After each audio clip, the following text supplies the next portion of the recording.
Jumpa lagi dengan kami di Progres Jeli.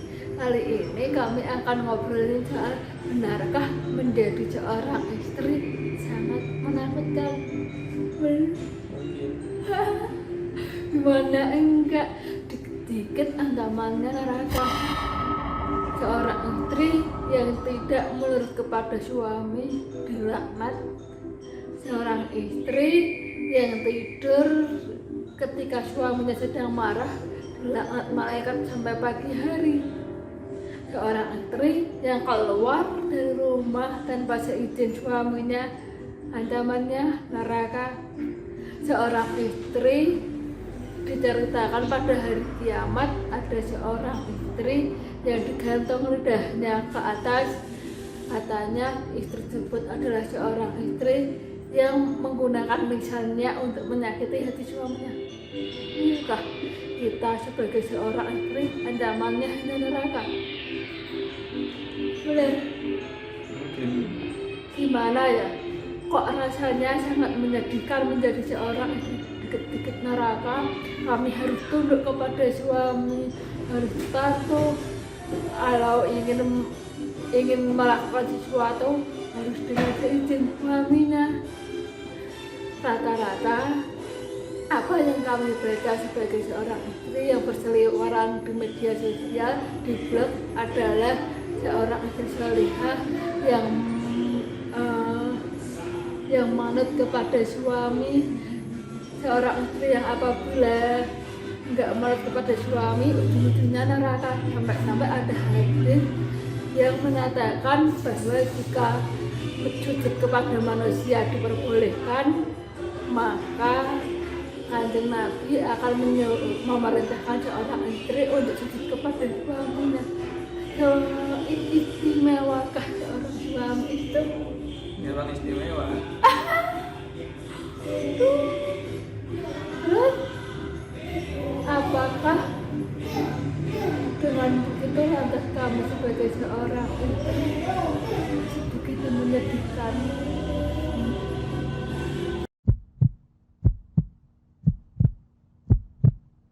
Kalau itu sih menurutku ya tergantung suaminya masing-masing. Kalau menurut pandanganku, sepengetahuanku, titik beratnya bukan di apa ya, di aturannya itu sih, tapi di kerinduan suaminya. Jadi misal suami biasa saja ketika istrinya pergi tanpa pamit, soalnya sudah tahu kebiasaannya apa, atau sudah sangat percaya dengan istrinya, makanya keluar tanpa pamit tidak dipermasalahkan. Saya rasa kan nggak masalah, menurutku pribadi nggak masalah. Jadi kalau menurut pribadi ada tergantung suaminya gitu kan. Tapi kalau memang suaminya orang yang diktator yang suka ngatur dan ingin dipenuhi semua tanggung jawab semua keinginannya, yaitu yang neraka sebelum neraka memang. Jadi sebelum ke neraka yang abadi sudah dapat neraka duluan gitu loh. Saya mau ngapa-ngapain harus izin, harus apa, kan serba repot kan. Padahal untuk situasi saat ini kadang nggak memungkinkan untuk izin kan. Baru mau pegang HP bisa mau izin, anaknya sudah rewel, nggak keburu. Mau keluar misalnya anaknya rewel keluar main ke jalan, belum izin suami, mau izin tapi anaknya sudah ke jalan, apa perlu izin dulu? Nanti keburu ketabrak motor kan nggak apa ya, malah repot gitu kan. Jadi nggak semua menurutku sih ya memang aturannya itu. Kita nggak memungkiri ada aturan istri harus patuh, taat, harus dan lain sebagainya, itu memang itu benar adanya. Tapi dalam perlakuannya, dalam kenyataannya yang dilakukan, menurutku harus ada toleransi. Suami harus toleransi pada istri ketika tidak bisa izin misalnya. Toleransi ketika memang kadang agak membuat kecewa, membuat marah, ya toleransi lah, itu manusiawi. Manusia nggak mungkin sempurna kan. Suami saja juga nggak mungkin sempurna bisa membahagiakan istri sepenuhnya, mencukupi kebutuhannya kan nggak mungkin 100% kan. Makanya kita saling toleransi menurut gitu. Jadi nggak menakutkan itu sih menurutku.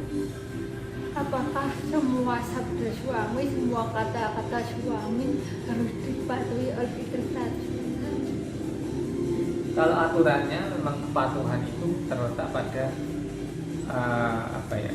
perintah yang dilakukan itu kan kepatuhan. Tapi pada kenyataannya ketika kita menjalani kehidupan ada beberapa hal yang nggak bisa dilakukan. Jadi ya itu tadi ada toleransi gitu kan.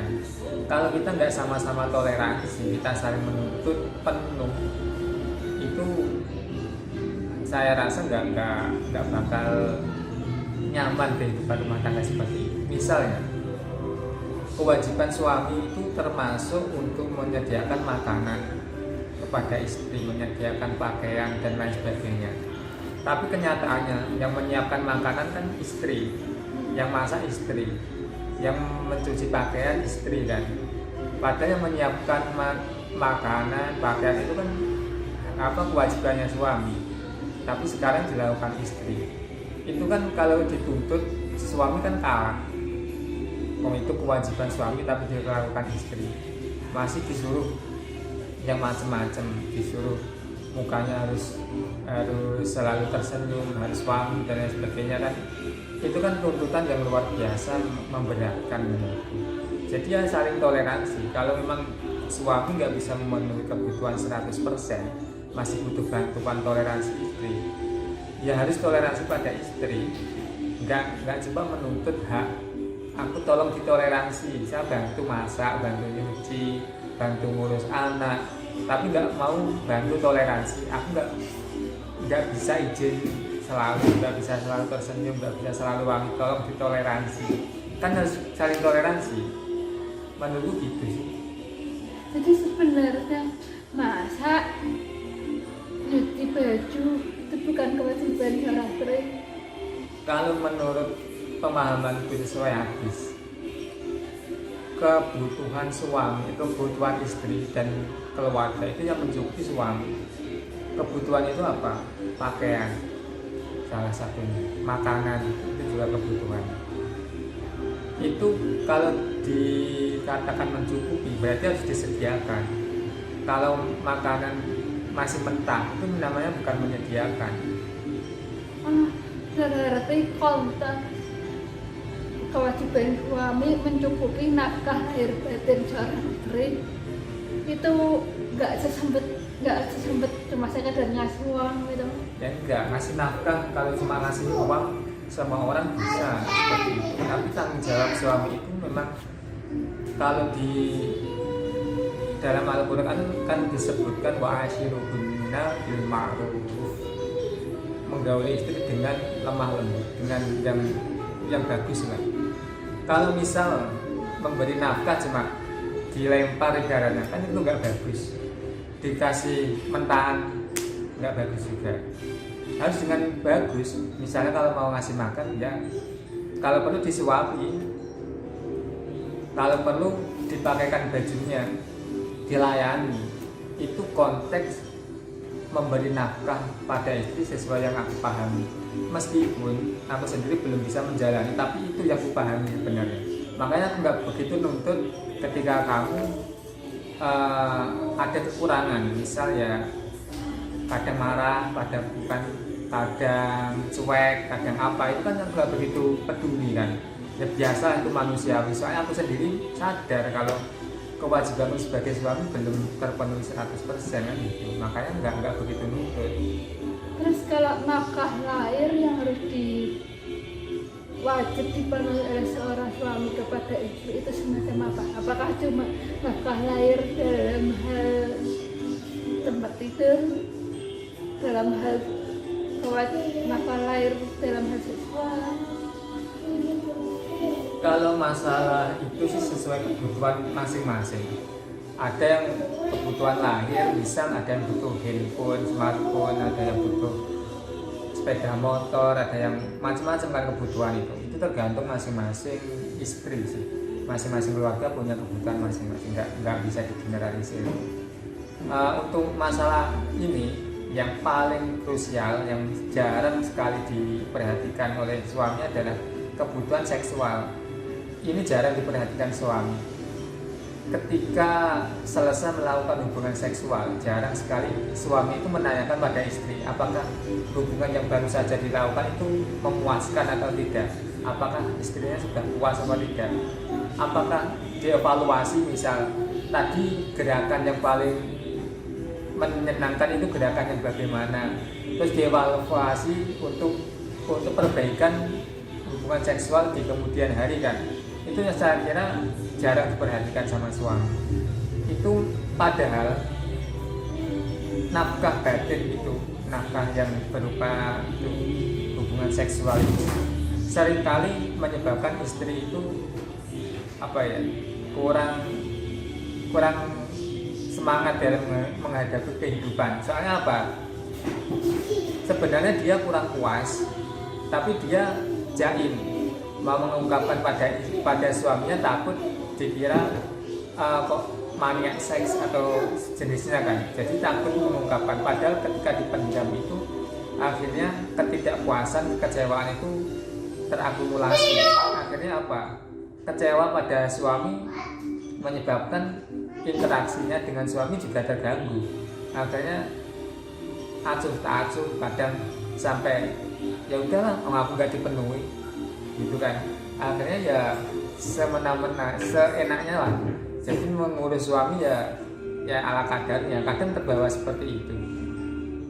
Nah, kalau kita sebagai seorang istri kan harus wajib patuh kepada suami. Maksudnya hak suami dari seorang istri itu banyak. Nah, apa toh tanggung jawab besar di balik itu semua? Maksudnya gini, apakah cuma istri yang menyedihkan? Apakah ada tanggung jawab besar dari seorang suami kepada istri? Yang maksudnya dari keistimewaan suami yang besar seperti itu kan mestinya ada tanggung jawab besar juga. Nah, apakah ada tanggung jawab besar yang mungkin kami sebagai seorang istri nggak tahu atau nggak menyadari, sehingga merasa kami kok cuma kami yang mendapatkan kewajiban seperti ini, sehingga salah kami itu menyedihkan sekali seperti seorang istri. Iya, kewajiban suami itu mengurus rumah tangga agar sesuai koridor syariat yang ditentukan. Kalau itu sudah sesuai, suami berarti berhasil. Itu kuncinya di situ. Tapi kalau masalah istri cemberut, istri nggak begitu hormat, itu saya kira masuknya ke ranah adab, nggak begitu masuk ke ranah hukum yang itu sih. Tapi ketika kita bicara masalah ini, tanggung jawab seorang suami, memang tanggung jawabnya lumayan besar. Jadi ketika kegagalan itu, misalnya istri gagal melaksanakan tanggung jawabnya sebagai istri, itu yang dituntut suaminya, bukan istrinya. Jadi ketika istri gagal menjalankan kewajiban-kewajiban yang sudah ditentukan oleh agama, itu yang disalahkan pertama bukan istrinya, tapi suaminya. Soalnya apa? Orang yang paling yang diminta pertanggungjawaban pertama itu adalah pemimpin, bukan anak buah. Misal kita dalam hari ini menghadapi wabah corona ini, ketika kita gagal, misal wabah semakin parah dan masyarakat semakin kacau, itu yang disalahkan mesti pemimpin, bukan rakyat yang punya kewajiban untuk bela negara dan sebagainya. Nggak mungkin rakyat, tapi pemimpinnya. Begitu pula dalam rumah tangga, ketika rumah tangga itu kacau, terus sampai istri nggak bisa memenuhi kewajibannya pada suami, berarti suaminya yang gagal. Berarti yang diminta pertanggungjawaban pertama suaminya. Berarti kan sebagai seorang istri kan kami wajib selalu tersenyum. Nah, ketika kami cemberut mulu, berarti itu tanggung jawabnya suami untuk memulihkan. Iya, menurutku seperti itu. Makanya aku berpendapat orang yang suka mengancam istri dengan ancaman neraka menggunakan agama, menggunakan dalih agama, itu menurutku pribadi ya, itu selemah-lemahnya suami. Dia nggak punya karisma, nggak punya kreasi, nggak punya apa ya, nggak punya kemampuan untuk mengharmoniskan rumah tangga agar dihormati istri, agar disayangi istri, agar dipedulikan istri dan lain sebagainya. Dia nggak punya kemampuan untuk melawan itu. Makanya apa? Yang digunakan untuk senjata adalah ancaman. Itu seperti anak kecil ketika nggak dituruti ngancam, entah ngancam apa, itu seperti anak kecil seperti itu. Tapi kalau orang yang dewasa memang benar-benar paham agama, nggak mungkin sampai mengancam menggunakan agama untuk mengancam, itu nggak mungkin. Soalnya tujuan agama itu untuk mendamaikan, untuk membuat sebuah rumah tangga itu damai. Tapi kalau agama digunakan untuk mengancam dengan dalih itu sebagai peringatan, itu sebenarnya bukan untuk menegakkan agama, tapi hanya untuk menegakkan nafsu sang suami. Menurutku. Jadi kan kami kewajibannya untuk sebagai seorang istri itu untuk tersenyum di hadapan suami, tapi kami tidak berkewajiban untuk membuat suami tersenyum. Iya, kalau itu memang koridornya seperti itu. Kalau seperti misal guru, tugasnya guru itu menyampaikan ilmu. Masalah muridnya paham atau enggak, itu bukan urusan guru. Masalah muridnya jadi pintar apa enggak, itu bukan urusan guru. Istri juga begitu, ketika dia sudah berusaha tersenyum, atau kadang berusaha tersenyum tapi gagal, berusaha selalu cantik tapi kadang gagal, itu kalaupun nggak terpenuhi, itu berarti aslinya tugas suami mencari cara bagaimana mengembalikan istri seperti itu. Entah itu gara-gara suaminya yang memang nggak begitu nggak begitu pas untuk diperlakukan seperti itu, atau memang itu salahnya istri. Jadi jangan melulu kesalahan itu dibebankan pada istri. Jadi harus koreksi diri. Kenapa istriku kok jarang tersenyum? Kenapa istriku kok nggak bisa tampil cantik? Kenapa istriku kok nggak bisa ketika izin, ketika mau keluar selalu izin, selalu patuh? Kenapa? Masalahnya di suaminya, misalnya di diriku atau di dirimu. Kan itu harus dikoreksi. Nggak bisa selalu kamu nggak bisa tersenyum, neraka. Nggak bisa seperti itu. Jadi harus toleransi. Kamu harus toleransi padaku, aku toleransi padamu. Itu memang kewajibannya seperti itu. Jadi ada ayat yang menyebutkan walakunna mithlul ladzi alaihinna bil ma'ruf. Jadi kewajiban suami dan istri itu sepadan. Jadi ketika kewajiban istri begitu tinggi, haknya yang didapat juga tinggi, nggak main-main.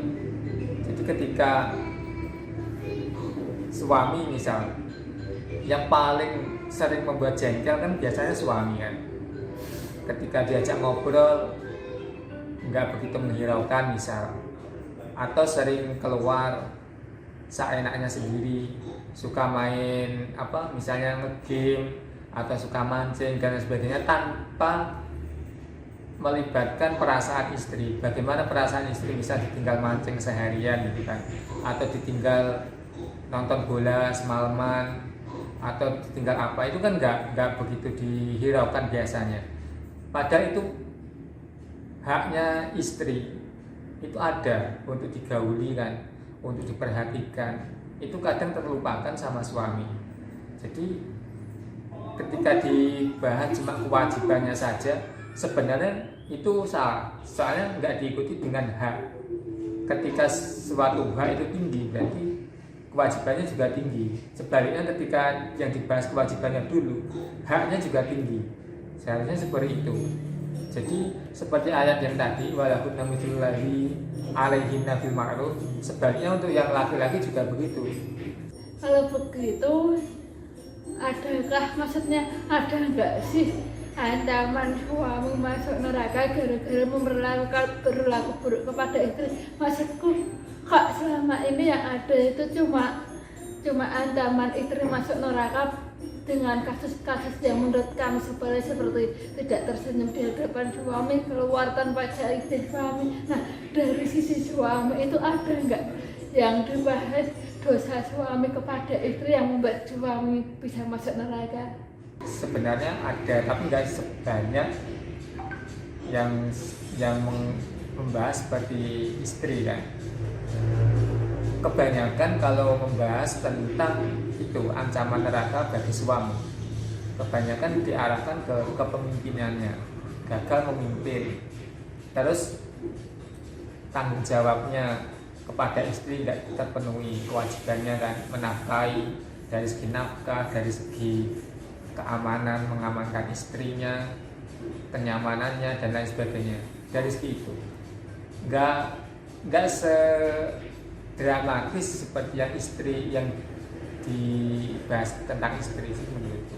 Ada tetapi konteksnya berbeda. Berarti sebenarnya sama-sama seimbang antara maksudnya dosa suami kepada istri yang bisa membuatnya masuk neraka, begitu juga dosa istri kepada suami yang bisa membuatnya masuk neraka, sebenarnya seimbang. Cuma jarang yang membahas dari sisi seorang suami. Iya, saya kira gitu. Soalnya memang kebanyakan kita hidup di dunia ini budayanya memang wanita jadi apa ya, semacam yang dikalahkan, yang dikorbankan gitu kan. Padahal kalau kita melihat spirit Islam itu adalah memuliakan wanita. Salah satunya kan itu. Awalnya wanita dianggap semacam boneka setan dan lain sebagainya yang harus dibunuh ketika lahir. Terus ditinggikan derajatnya, sampai derajat ibu lebih tinggi daripada derajat ayah kan? Itu salah satu tanda Islam memuliakan wanita, menjamin perasaan wanita gitu kan, mengabarkan pada wanita betapa mulianya wanita gitu. Itu sudah ibaratnya sudah berusaha ditinggikan, tapi sekarang dijatuhkan lagi oleh orang-orang yang menggunakan agama untuk kepentingan nafsunya. Saya kira gitu. Jadi selama ini kan yang didengung-dengungkan bagaimana menjadi istri salihah, bagaimana menjadi istri yang bisa menyenangkan suami, tapi lupa membahas dari sisi bagaimana menjadi seorang suami yang saleh, bagaimana menjadi seorang ayah yang saleh gitu.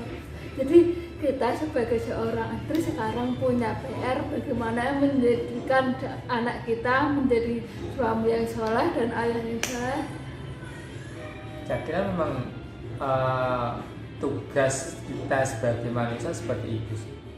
Harus saling sinergi, mendidik anak agar menjadi orang yang benar-benar bertanggung jawab, bukan cuma menuntut. Itu sih kuncinya saya kira. Oke, jadi teman-teman, kita tidak perlu merasa menjadi seorang istri itu sangat menyedihkan, karena sebenarnya tanggung jawab antara suami dan istri seimbang, antara hak dan tanggung jawabnya seimbang. Tidak ada yang lebih menderita karena ancaman-ancaman neraka. Sebenarnya ancaman-ancaman neraka yang sering kita dengar itu mendominasi karena kita tidak pernah belajar tentang bagaimana menjadi suami yang saleh. Cukup sekian ya. Assalamualaikum.